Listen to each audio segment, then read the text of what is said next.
Who are you? I'm vengeance.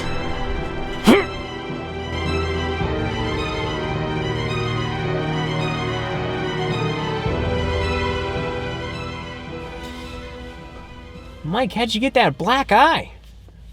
Are you going to edit a black eye in? Yeah. You're the one editing. Oh, I got beat up. Oh, man, that's messed up. What happened? By someone that seemed a little familiar. Oh. We saw the Batman. Hello, everybody, and welcome to again. Hello, everybody, and welcome again to Keystone Film Review. We are back here with another movie review, The Batman. Robert Pattinson starring, Zoe Kravitz starring, Andy Serkis is in there, Colin Farrell, John Turturro. I always forgot he was there. Paul Dano. Oh man, why am I forgetting his name? I love this actor, but I always forget his name. He's playing Commissioner Gordon. Are you talking about Jeffrey Wright? Jeffrey Wright. I love Jeffrey Wright, but I always forget his name, and I hate myself for that. I don't know if I said, but it's directed by Matt Reeves, and it is, spoiler alert, a Batman movie. It's crazy to think about, right? I don't know why. I don't know how. Not a part of the Justice League little universe that they got going on. This is a whole separate thing. So it means it has a potential to be good. Yes. Right off the bat, my first impression is that this built the city of Gotham the best out of any Batman movie, personally speaking.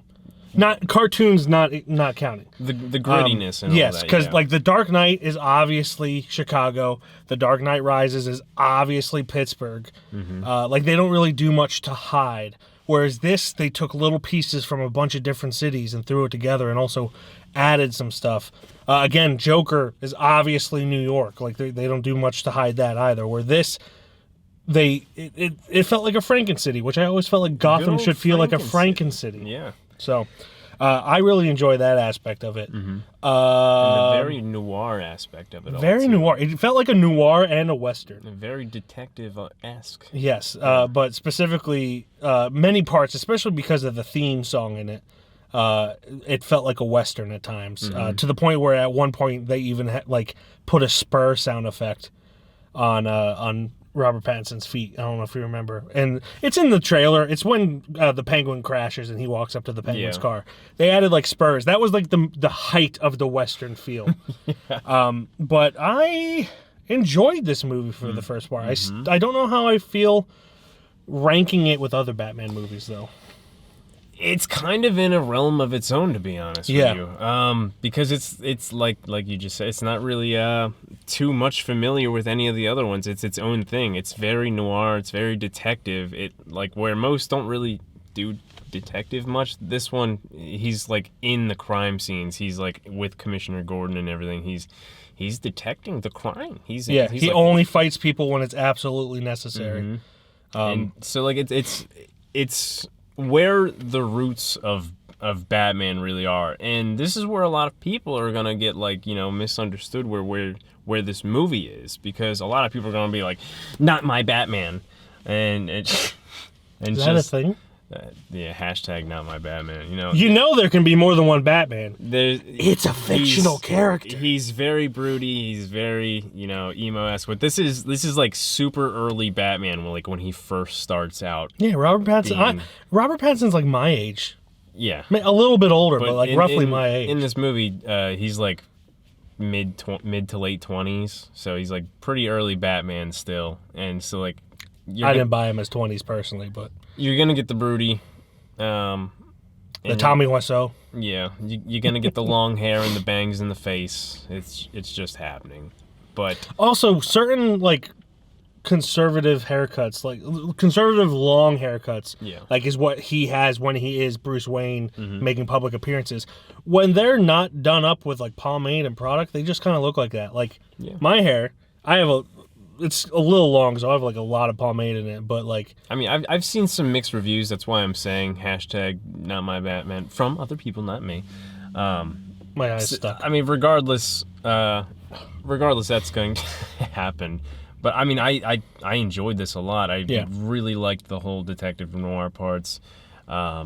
just the whole fucking beatdowns that he was handing out. Yeah. All of that.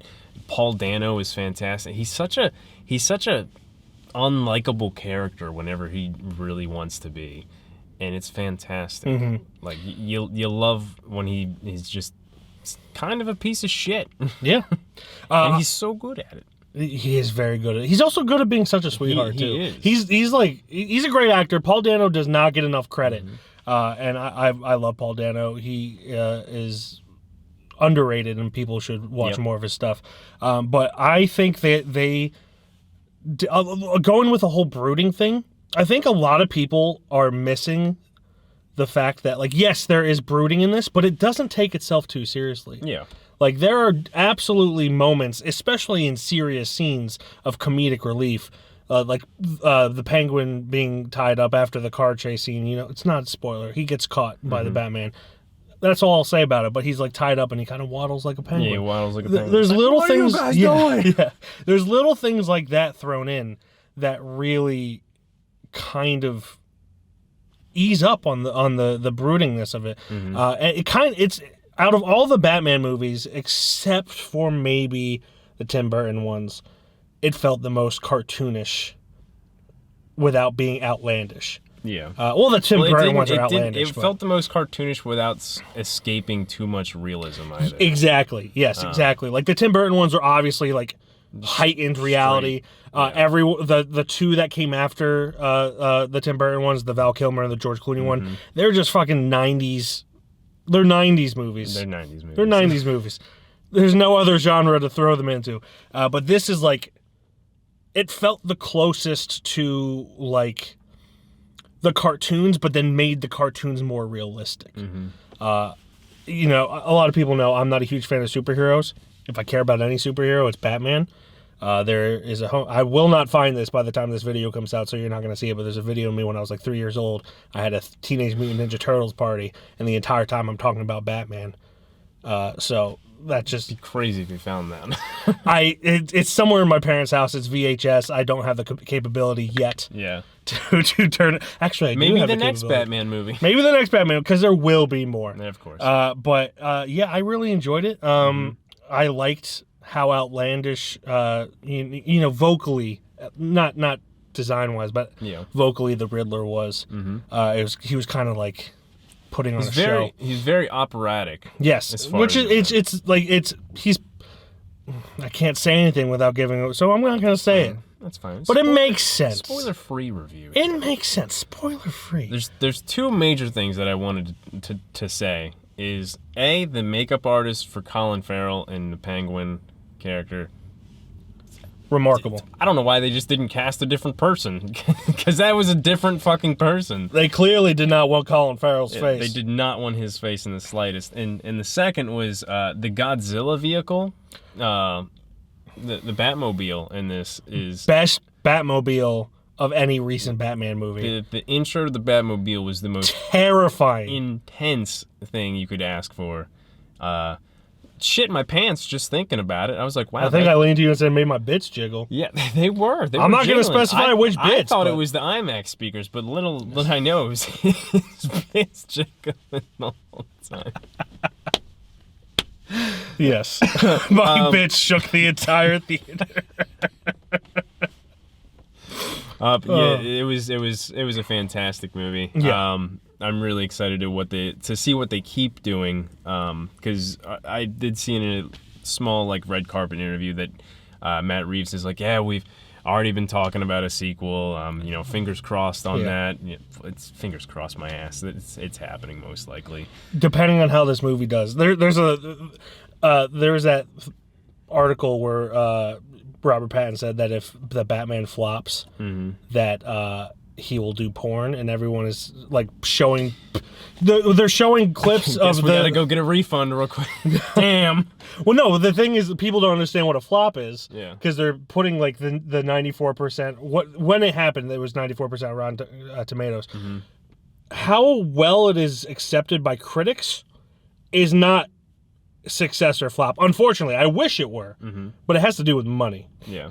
And because of the pandemic, because of streaming services, I don't know. No, this probably isn't on HBO because their deal ended at December 31st, right? It will eventually be on HBO. It will eventually be on HBO, but it's not right now. That's good. That is really not good. That I'm glad that shit's not that done. I'm aware of, at least. But it's yeah. I really hope it doesn't flop because I would love to see more.